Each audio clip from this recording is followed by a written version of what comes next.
ধরছি ধরছি, এবার পালাবি কেমনে? কথাটা বলে মেয়েটা খিলখিল করে হাসতে থাকে। মেয়েটা বাম হাত দিয়ে শক্ত করে ধরে রেখেছে একটা হাতকে, আর ডান হাত দিয়ে নিজের চোখের বাঁধন খুলছে। উদ্দেশ্য কাকে ধরেছে সেটা দেখার। তোরা সবগুলো মিলে মোড়ে কানা বানিয়ে নিজেরা মাছের মতন ঘুরঘুর করছিলি, তাও ধরে ফেলেছি। মোর কথা, কানামাছি খেলায় জেতা ইম্পসিবল। কথাটা শেষ করতে করতে চোখের বাঁধন খুলে ফেলে মেয়েটা। বাঁধন খুলে ঝাপসা চোখে দেখে তার সামনে কালো শার্ট পরিহিত কেউ দাঁড়িয়ে আছে। চোখ ডুলে ঘাড় তুলে দেখতে পায় সামনে এক পুরুষ দাঁড়িয়ে আছে। এই মেয়ে, হাতটা ছাড়ো, আর কতক্ষণ ধরে রাখবা? ছেলেটা বিরক্তিকর মুখে পড়ল। মেয়েটা নিজের হাতের দিকে তাকিয়ে দেখলো সে ছেলেটার হাত ধরে রেখেছে। তাৎক্ষণিক ঝটকা মেরে হাতটা ছেড়ে দিল ছেলেটার। ছেলেটা তার ডান হাত সামনে নিয়ে দেখলো মেয়েটার নখের আঁচড় সেখানে বসে গেছে, আর ছোপ ছোপ রক্ত বেরোচ্ছে আঁচড়ের স্থান থেকে। হাত থেকে দৃষ্টি সরিয়ে সামনে থাকা রমণীর দিকে তাকিয়ে পা থেকে মাথা পরক করছে। ঘটি হাতার ব্লাউজের সাথে ফুলের ছাপার সুতির শাড়ি পরেছে, পা থেকে খানিকটা উঁচু করে। বাড়ির মুরব্বীদের মতো কুচি ছাড়া পেঁচিয়ে শাড়িটা পরেছে। আঁচলটা কোমরে গুজে রাখা, চুলগুলো খোপা করা, সেখানে পুঁথি লাগানো, কাঠে গুজে রাখা, আর পায়ে এক জোড়া নুপুর। ফর্সা খালি পায়ে নুপুরগুলো বেশ লাগছে। পা থেকে দৃষ্টি সরিয়ে মেয়েটার মুখের দিকে তাকিয়ে দেখলো কপালে ছোট্ট একটা কালো টিপ দেওয়া। ব্যাস, এতেই মেয়েটাকে পাক্কা উঠতে কিশোরী লাগছে। ছেলেটার ধ্যান ভাঙে একটা মেয়ের চিল্লানির শব্দে। এই মেয়ে, চোখে দেখো না, মাঝ রাস্তায় কানামাছি খেলে কেউ, ডিসকাস্টিং গেও ভূত। ছেলেটার পিছন থেকে একটা মেয়ে বলে উঠল, আহা শ্রেয়া, কানামাছি খেললে কেউ চোখে কিভাবে দেখবে? চোখ তো বাধা থাকে। সে আর পাশ থেকে বলে আর একটা ছেলে, এই রূপের চুপ, একদম কথায় বাম হাত দিবি না। আমি আগেই বলেছিলাম এই অজপাড়াগা গ্রামটিতে আসার দরকার নেই। সায়ন, চল আমরা ঢাকা ব্যাক করি। শ্রেয়া এসে সায়নের ডান বাহু ধরে বলল। শ্রেয়া, বাচ্চা একটা মেয়েকে এইসব বলছিস কেন? মেয়েটা ইচ্ছে করে তো কিছু করেনি, রুবেল বলে। শুনে না পা, কানা আমি না, আপনি। আমি কানা হইলে আপনার মতো চোখে খালেদা জিয়ার কালা চশমা লাগাইতাম। পাক্কা খালেদা জিয়ার ছোট বোন লাগতেছে আপনারে। মেয়েটার কথা শুনে সবাই মিটমিট করে হাসতে থাকে। সায়ন মাথা তুলে আরেকবার মেয়েটার দিকে তাকিয়ে চোখ ঘুরিয়ে ফেলে। বলেছিলাম চুপ করতে, শুনলি না, এখন বুঝটালা। হাসতে হাসতে বলে রুবেল। শ্রেয়া মেয়েটার কথায় রেগে সায়নের বাহু ছেড়ে মেয়েটার সামনে এসে বলে, এই মেয়ে, কি বললা তুমি? How dare you? এত সাহস আসে থেকে? নিজের দিকে তাকিয়ে দেখে পুরাই গেও ভূত একটা। শাড়ি পরলে যদি মানুষের মোড়ে গেও কয় তাতে মোর কিচ্ছু যায় আসে না, বুঝছেন খালাম্মা? খালাম্মা? হোয়াট ইউ মিন বাই খালাম্মা? চিনো আমায় কে আমি? এই মনি দেখ, খালাম্মা নিজের নাম ভুলে গেছে। হারে যা, বাদাম লইয়া আয়, বাদাম খাওয়াই, তাইলে ব্রেন কাজ করবে খালাম্মার। শ্রেয়া থাম এবার। এই যামিনী, শ্রেয়াকে গাড়ির কাছে নিয়ে যা। শ্রেয়া কিছু বলতে নিতে আরেকটা ছেলে এসে ওকে থামিয়ে গাড়ির কাছে নিয়ে যেতে শান্ত হতে বলে। সায়ন একটু দূরে গিয়ে কাউকে কল দিয়ে কথা বলতে থাকে। এই মিষ্টি আপা, চলো মোরা এখন আস্তে কইরা কাইটে বড়ি আনতে। মেয়েটার কানে কানে ফিস ফিস করে মনি কথাটা বলে। চুপ কর মনি, আগে তামাশা দেখা লই। শোন, আমি এদের সাথে কথা বলুম, বাকি সবগুলা চুপ মায়েরা থাকবি, কোনো কথা বলবি না। মনি মেয়েটার কথায় বিজ্ঞদের মতো মাথা নাড়ায়। মেয়েটা দেখলো সায়ন নামক ছেলেটার সাথে আরও দুটি ছেলে রয়েছে, তার মধ্যে রুবেল নামক ছেলেটাও আছে, আর অপর ছেলেটির নাম অজানা। শ্রেয়ার সাথে একটা মেয়েও রয়েছে। মেয়েটা শ্রেয়াকে কি জানি বলছে, আর শ্রেয়া আয়না বের করে নিজের মেকআপ ঠিক করায় ব্যস্ত হয়ে যায়। মেয়েটা সব পর্যবেক্ষণ করে যা বুঝলো, এই বাদরের দল শহর থেকে এখানে ঘুরতে এসেছে। কোনো কারণে গাড়ি থেকে নেমে ওদের কানামাছি খেলার মধ্যে ঢুকে সায়ন নামক ছেলেটা তখনই সে ভুল করে সায়নের হাত ধরে ফেলেছিল বোধহয়। নাম না জানা ছেলেটা এগিয়ে এসে মুখে ছোট্ট একটা হাসি দেখে বলল, মিস, আপনি কি আমাদের চেয়ারম্যানের বাড়িটা কোন দিকে বলতে পারবেন? আসলে আমরা প্রথমবার এখানে এসেছি, তাই কিছু চিনি না। মেয়েটা কিছু একটা ভেবে বলল, আচ্ছা। পেছনে ঘুরিয়ে নিজের সাঙ্গপাঙ্গদের মধ্যে একটা ছেলেকে ডেকে কানে ফিস ফিস করে কিছু বলল। মেয়েটা তারপর ঘুরে বলে, ও হইল রাকিব, আপনাকে চেয়ারম্যান বাড়িতে পৌঁছায় দিবে। আসলে আমাদের গাড়ির টায়ার পাংচার হয়ে গেছে, সেই জন্য গাড়িটা মেন রোডে রেখেছি। এখানে কি কোনো মেকানিক পাওয়া যাবে? ডান হাত দিয়ে মেন রোডে থাকা মাইকোকে ইশারা করে দেখায় ছেলেটা। মেয়েটি দূর থেকে একটা সাদা মাইকো এর অবয়ব দেখে। আটখোলায় গেলে ভাইবেন, তাও সেটা দূর এখান থেকে। হাটখোলা? হাটখোলা কি? বাজার। কথাটা বলে মেয়েটা পিছনে ঘুরে হাঁটা দেয়। আমি আরাপ ইসলাম। আপনার নামটা? নাম দিয়া কাম কি, নাম লাগে না। মেয়েটা হাঁটতে হাঁটতে উত্তর দেয়। আর তার পেছন পেছন 4টে মেয়ে আর 2টো ছেলেও যেতে থাকে। আরাপ মাথা চুলকে বিড়বিড় করে বলে, নামটাই তো দরকার মিস মায়াবী। মামা বলল যে কাউকে জিজ্ঞেস করলে বাড়ি চিনিয়ে দেবে। সায়ন কথাটি আরাপের পাশে এসে বলে, কাউকে জিজ্ঞেস করতে হবে না, এই পিচ্চি ছেলেটা, নাম রাকিব, ও আমাদের নিয়ে যাবে। আরাপ রাকিবের হাত ধরে বলে। শাড়ি পরিহিত মেয়েটার যাওয়ার পানে সায়ন একবার তাকিয়ে রাকিবের দিকে তাকায়।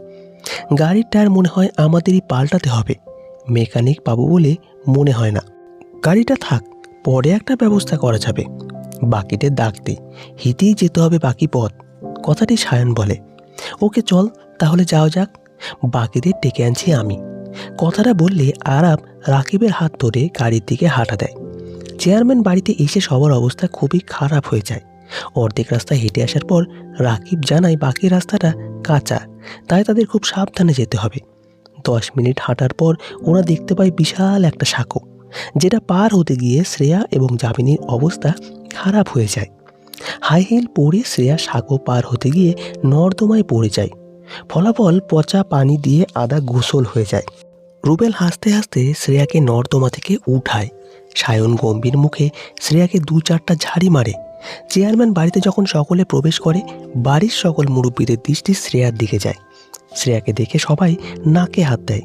মহিউদ্দিন একটা মেয়েকে ডাক দিয়ে বলে শ্রেয়াকে গোসল থানায় নিয়ে যেতে। মেয়েটা নাকে ওড়না চেপে শ্রেয়াকে গোসলখানার দিকে নিয়ে যায়। শ্রেয়া যামিনীকেও ডেকে নিয়ে যায় সাথে। সায়ন মহিউদ্দিনকে দেখে জড়িয়ে ধরে। কত বছর পর দেখতেছি ভাগনাকে।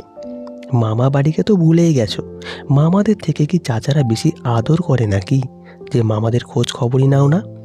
সায়ন হেসে বলে, কই না তো, বলিনি, এই যে আসলাম তোমাদের দেখতে। আসসালামু আলাইকুম মামা, আমি সায়নের বন্ধু আরাফ, আর আমি রুবেল। ওয়ালাইকুম আসসালাম, সায়নের বন্ধু মানে তোমরা আমারও ভাগনা। চলো ভেতরে বাকি কথা সেখানেই হবে। এই পিচ্চি ছেলেটাকে, ওর নাম রাকিব, ও আমাদের নিয়ে এসেছে রাস্তা চিনিয়ে।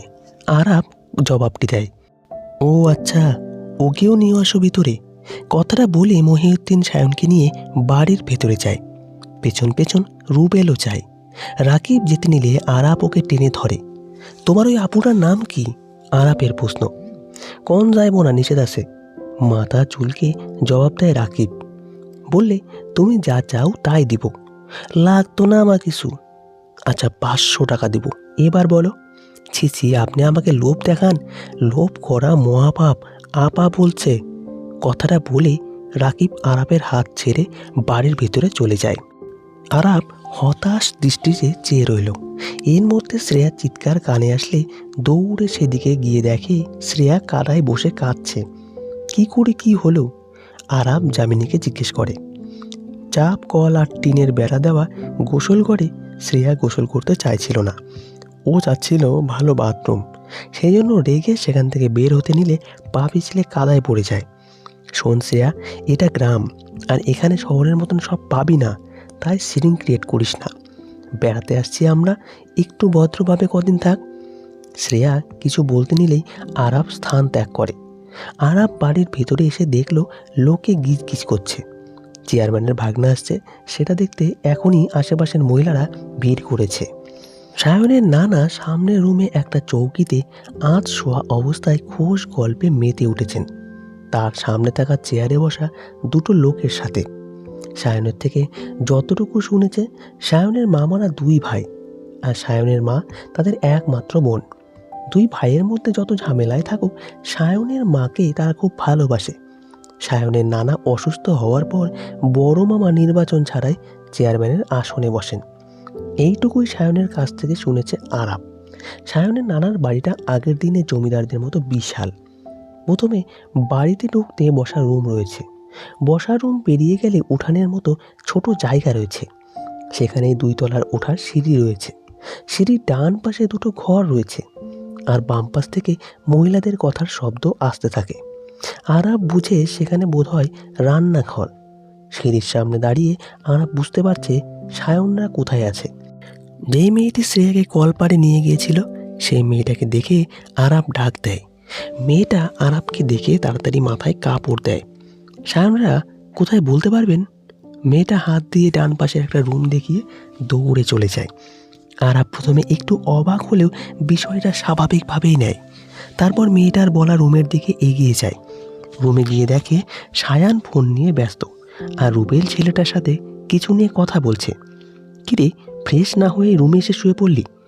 মামি বলল এখানে কলপাড়ে একটা, তাই শ্রেয়ার গোসল শেষ হওয়া পর্যন্ত আমাদের অপেক্ষা করতে হবে। আরাপের প্রশ্নের উত্তর দেয় রুবেল। ভাইজান আমি চলে যাই এখন। কথার মধ্যেই রাকিব বলে, এই না, খেয়ে দিয়ে যাবি। কত রান্না করেছি মেহমানদের জন্য, তুইও তো মেহমানই। সায়নের মামি কক্ষে ঢুকে এই জবাবটি দেয়। আসসালামু আলাইকুম মামি, আমি আরাফ। ওয়ালাইকুম আসসালাম। তোমায় দেখেছি কিন্তু কাজের ব্যস্ততায় আলাপ করে হয়ে ওঠেনি। শুনো, তোমরা গিয়ে কলপার থেকে হাত মুখ ধুয়ে আসো, আমি খাবার দিচ্ছি। এই রাকিব তুইও যা। কথাটা বলে মামি কক্ষ ত্যাগ করে। সায়ন ফোন রেখে জানায় সে ঘুমোবে, তাকে যেন কেউ বিরক্ত না করে। আরাব আর রুবেল হতাশ হয়ে রাকিবকে নিয়ে চলে যায়। সায়নকে এখন কিছু বলে লাভ নেই, ও যেটা বলে সেটাই করে।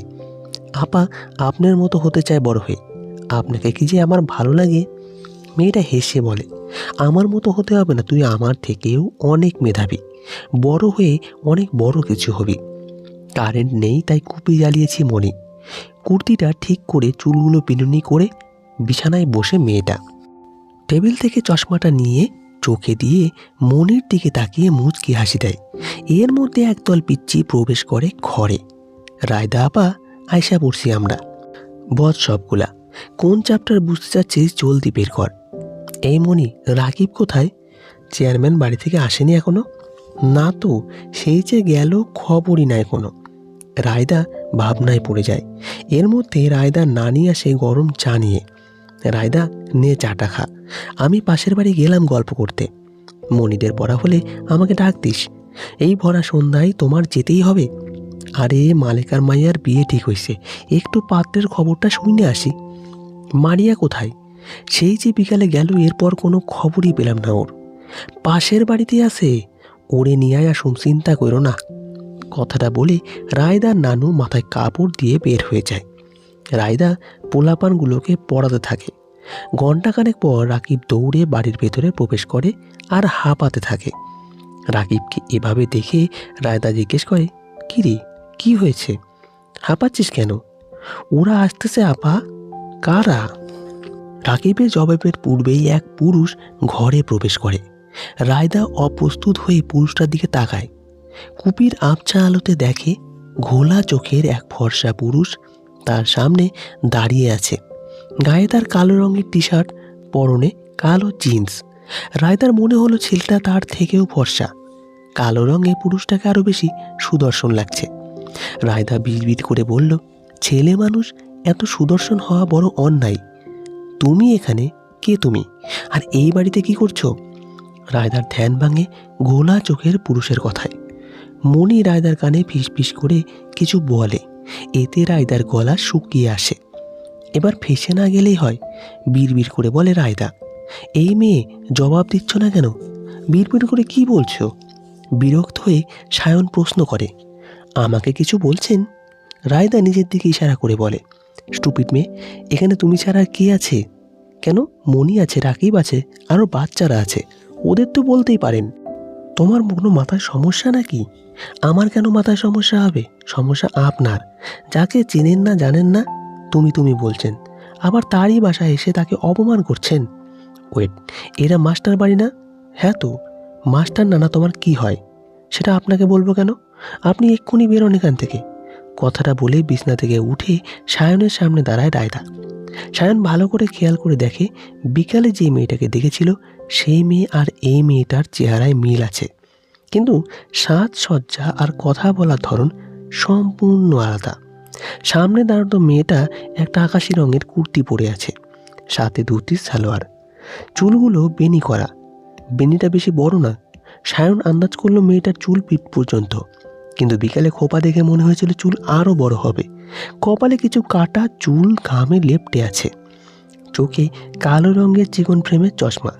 আরেকটা আশ্চর্যের বিষয় খেলা করলো সায়ন, মেয়েটা এখন একদম শুদ্ধ ভাষায় কথা বলছে। এই যে মিস্টার, কানে শোনেন না? বের হন এখান থেকে। তুমি শুদ্ধ ভাষায় কথা বলছো কি করে? আর তোমার সাজ এখন এত ভিন্ন কেন?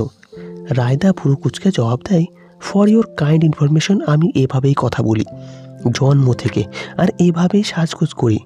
আপনার কোনো সমস্যা? তাহলে বিকালে যে গ্রামের মেয়েদের মতো শাড়ি পরেছিলে? কই না তো, আমি শাড়ি পরি না। তাহলে বিকালে রাস্তায় এই মেয়েটার সাথে যাকে দেখলাম, সে কে? আমি কিভাবে বলবো কাকে দেখেছেন? আপনার বোধহয় সত্যিই মাথায় সমস্যা আছে। তোমার কি কোনো বোন আছে? হ্যাঁ আছে। কেন? তোমরা কি টুইন? চেহারায় অনেক মিল আছে, কাছ থেকে না দেখলে কেউ বুঝবে না। আপনি কে বলুন তো? একটার পর একটা প্রশ্ন করে আমার মাথা খেয়ে যাচ্ছেন, বিরক্তিকর। শেষের কথাটা বলে সায়নের দিকে থেকে মুখ ফিরিয়ে কুপির দিকে তাকায় রায়দা। তোমার বোন কোথায়? ওরে তো দেখছি না এখানে। ওকে ডাকো, কথা আছে। কি কথা? আমায় বলেন, আমি বলে দেব। না, তোমার বোনকে ডাকো, যা বলার ওরেই বলবো। দুহাত ভাঁজ করে বুকে রেখে বলে সায়ন। এবার রায়দা বিরক্ত হয়ে ভাবতে থাকে কিছু। তো বন্ধুরা, এই ছিল আমাদের গল্পের প্রথম পর্ব। গল্পটি এরপরে আরও চলবে। দয়া করে আমাদের চ্যানেলটি সাবস্ক্রাইব করে আমাদের পাশে থাকবেন এবং পরবর্তী গল্পের জন্য অপেক্ষা করবেন।